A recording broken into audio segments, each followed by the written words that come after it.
Bəzən insan dayanır, səssiz qalır. Ürəyində suallar çoxdur, amma cavablar gecikir. Elə anlar olur ki, dünya üstünə gəlir, hər şey ağırlaşır, sanki çıxış yolu qalmır. Amma unutma, Allah olmayacaq şeyləri sənə xəyal etdirməz. Qəlbinə düşən arzu, gecələr səni düşündürən o istəyin özü boş yerə verilməyib. Əgər bir şey üçün ürəyin yanırsa, demək ki, onun bir qarşılığı var. Sadəcə zamanını gözləyir. Səbr et. Çünki hər gecənin bir sabahı var. Hər gözyaşının bir hikməti, hər gecikmənin bir səbəbi.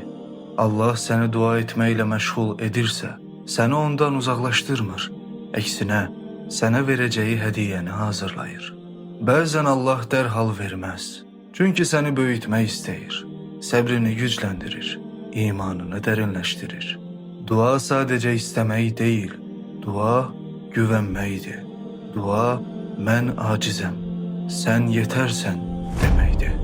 Əgər bir gün hər şey üstünə gəlirsə, bil ki, bu sadəcə bir imtihandır.